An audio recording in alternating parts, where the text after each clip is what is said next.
What is up, New Beginnings Church? Happy Wednesday morning to you and welcome to your midweek devotional. I'm Pastor Todd and I'm here to get you over hump day with some encouraging words. And I've got some unbelievable words today that I have re-stumbled upon. They're found in Romans chapter 12, and the reason why I stumbled on them is because recently at a celebration of life service, this is one of the scriptures that the person that went on to heaven, they wanted this read at their funeral. And when I read these words, it had been a while since I'd come through Romans chapter 12. And I was just like, oh my gosh, this is so good. And whenever you officiate a funeral or a celebration of life for someone, there are many times where you feel like, to a degree, I am here speaking on their behalf. She gave me these scriptures that she wanted read at her funeral. She wanted these read in the ears of her friends and family. And I remember thinking like, wow, these are marching orders that if you could, on your way out the door, in saying goodbye to friends and family, say, if I could leave you with one more thing, I would leave you with this.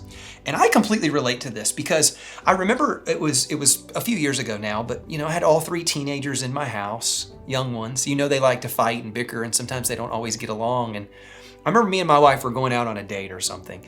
And I turned and looked at my kids and I'm like, hey, you get along and you share and you stop hogging the remote and hey, and then I'm like, love one another, right? And that's what I'm telling my kids, love one another.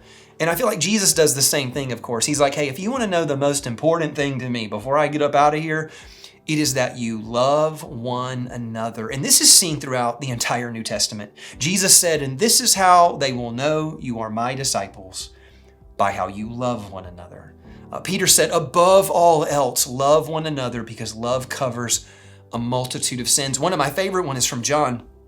John said that God is love, and whoever lives in love lives in God, and God in them. Well, I think about that, and I think, the writers of the New Testament, Peter, James, John, Paul, Jesus, all these guys, some of their last words, some of their final statements as they say goodbye is, hey, love one another.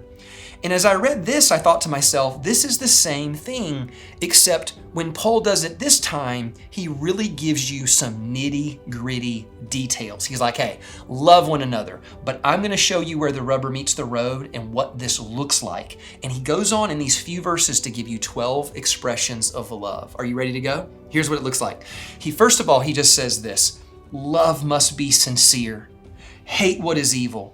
Cling to what is good. Be devoted to one another in love and honor one another above yourselves. Never be lacking in zeal. Keep your spiritual fervor in serving the Lord. Be joyful in hope, patient in affliction, faithful in prayer, and share with the Lord's people who are in need. Practice hospitality. Bless those who persecute you. Bless and do not curse. Rejoice with those who rejoice. Mourn with those who mourn. And live in harmony with one another. I feel like that's kind of that statement. You get to the door and you're like, hey, hold on, all you Christ followers, I just need you to know what love looks like. Sometimes to love something passionately is to hate evil. Like there is evil in the world, and if I don't go stop that evil, that will be the unloving thing to do on your behalf. I heard somebody say this recently. They asked him, are you a lover or a fighter? And he said, well, I'm both. And they were like, well, what does that mean? He goes, well, I'm a lover, but sometimes I have to fight for what I love. And I think that's what you do when you hate evil and you cling to what is good. Here's another one. Be devoted to one another and honor one another. Just in your disposition of how you treat people. Spiritual fervor and zeal. Be hungry for God. Joyful in hope. We've been talking about adding joy to your life. Patient in affliction. Faithful in prayer. He talks about generosity and hospitality and taking care of people. He said, bless those who persecute you. He does not say fight back against those who persecute you. He says, bless those who persecute you and do not curse. He goes, rejoice when it's time to rejoice. That is an act of love. Check this out. When you succeed in life, you really want your friends to come alongside of you and celebrate your success. But sometimes our insecurity gets the best of us.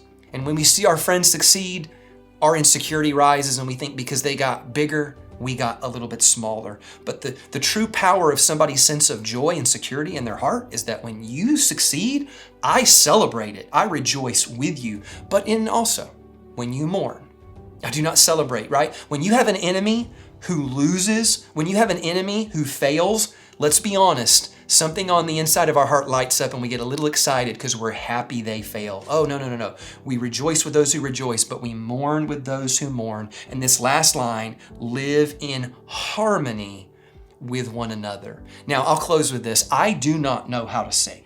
My friend Nate told me that I'm tone deaf. I sing in between the keys. But there is something beautiful about when musical notes blend together and make a beautiful sound versus when the keys on the piano crash together and they're not in harmony. And I just want you to know your goal inside of your church, inside of your family, inside of your greatest relationships is for you to have the beautiful noise that comes from harmony. So let's be unified. Let's be filled with joy. Let's not just say that we love. Let's fully express that love. Can I get an amen to that? Church, I love you so much. In all you're doing, let your love be sincere and let it be expressed. Church, I love you so much. Have an amazing rest of your week. I'll see you soon.